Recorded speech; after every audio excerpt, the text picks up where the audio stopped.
Om Swastiastu, perkenalkan nama saya Iketut Budi Anyana dengan NIM 18130111065.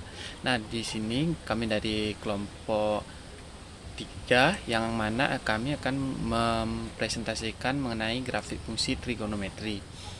Nah, uh, untuk grafik fungsi trigonometri itu merupakan suatu fungsi yang grafiknya berulang secara terus-menerus dalam periode tertentu.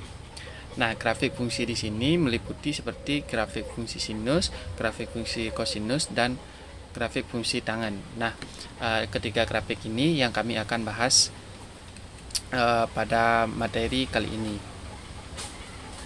Untuk yang pertama yaitu grafik fungsi sinus. Untuk grafik fungsi sinus ini bisa kita nyatakan dengan Y sama dengan sin X. Nah, grafik fungsi tersebut akan ditentukan dengan memasukkan besaran sudut yang mengacu pada sudut-sudut istimewa pada trigonometri. Nah, untuk nilai sudut-sudut istimewa tersebut bisa dilihat pada kotak ini. Nah, dengan memasukkan nilai sudut di atas pada sudut-sudut istimewa tersebut, maka kita akan dapatkan grafik fungsi trigonometri. Nah, grafik fungsi trigonometri bisa dilihat pada layar, yaitu untuk yang pertama kita untuk nilai dari sudut 0 derajat yaitu kan 0, sehingga titiknya berada pada 0, dan juga sudut 30 derajat berada untuk nilainya itu adalah setengah, jadi titiknya itu di 30 setengah 30 derajat setengah, dan begitu juga dengan seterusnya, sehingga didapatkan grafik fungsi trigonometri ini. Nah, adapun karakteristik dari grafik fungsi trigonometri ini, yang mana Y adalah sama dengan sin X, yaitu kurvanya itu adalah berupa gelombang. Nah, untuk satu gelombang penuh dari ini dicapai pada 360 derajat. Nah, setelah 360 derajat, gelombang yang akan berulang seperti semula, seperti 360 derajat sebelumnya itu.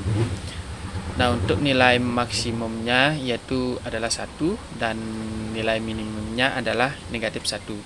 Nah, untuk amplitudenya itu adalah 1. Nah, sekian untuk grafik fungsi pada grafik fungsi sinus. Nah, selanjutnya yaitu grafik fungsi kosinus. Nah, grafik fungsi kosinus ini kita dapat nyatakan dalam bentuk fx sama dengan cos x atau y sama dengan cos x. Nah, grafik ini juga sama dengan grafik sin x, yang mana untuk mendapatkan grafik fungsi kosinus ini kita dengan cara memasukkan ukuran besaran sudut yang mengacu pada sudut istimewa pada nilai kosinus. Nah, untuk nilai-nilai sudut istimewa pada kosinus ini bisa dilihat pada tabel. Nah, sehingga untuk mendapatkan grafik tersebut kita masukkan nilai kosinus ini pada diagram Cartesius. Nah, jadi bisa kita lihat pada gambar ini, grafik fungsi kosinus.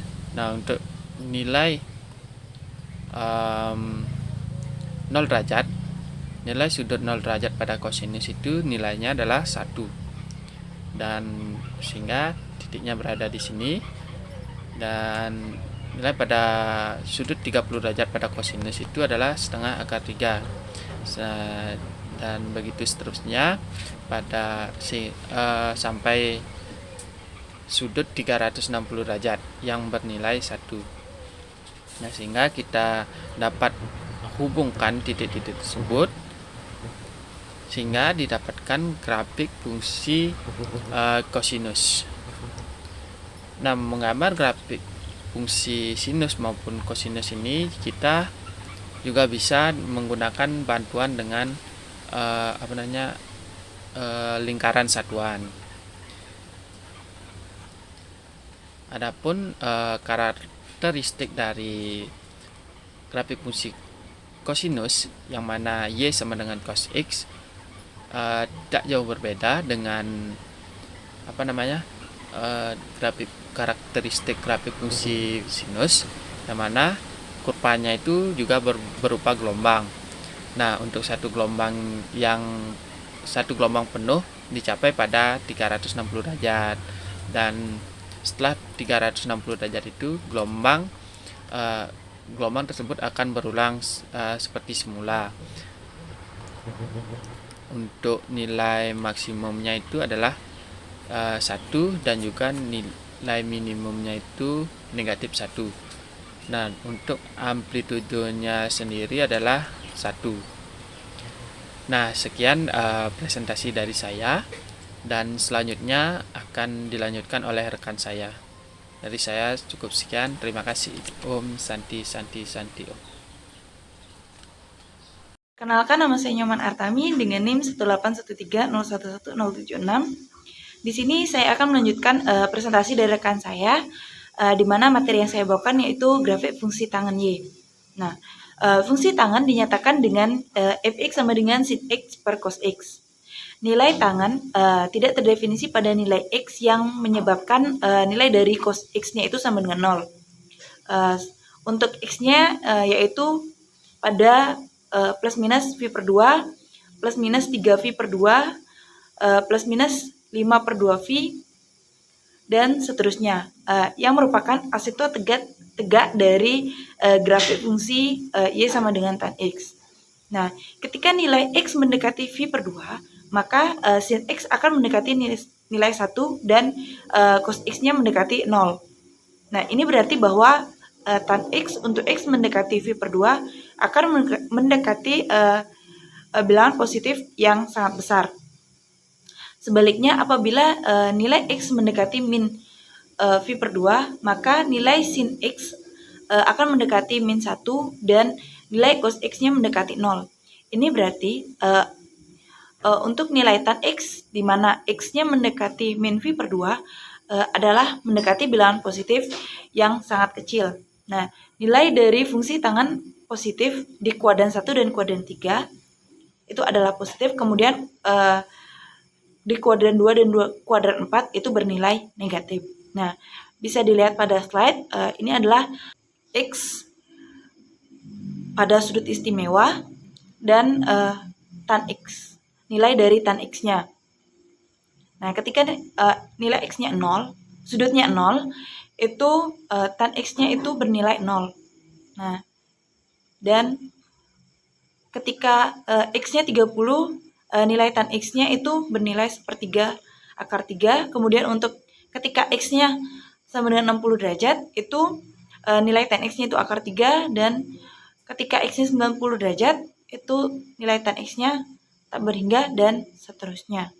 Nah, jika kita masukkan nilai sudut yang telah disebutkan tadi, kita nanti akan dapatkan gambar grafik tangannya sebagai berikut yang bisa dilihat pada slide. Nah, dan apabila kita menggunakan lingkaran suatu fungsi tangan, untuk gambarnya bisa dilihat pada slide. Nah, jika kita lihat fungsi tangan ini memiliki nilai maksimum yang sangat besar dan nilai minimum yang sangat kecil, sehingga amplitudo dari fungsi tangan adalah tidak terdefinisi. Jika kita amati gambar di atas, maka fungsi tangan periodik dengan periode V, secara umum kita dapat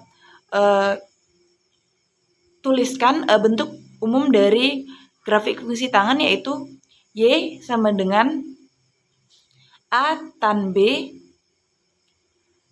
kurung buka X plus minus C kurung tutup plus minus D. Nah, dapat kita deskripsikan untuk A itu adalah amplitudo, kemudian untuk B itu adalah untuk mencari nilai periodenya, kemudian plus minus pada C itu untuk asimptotnya itu bergeser ke kiri atau ke kanan, kemudian untuk plus minus D-nya itu jika dia plus maka naik, jika dia min maka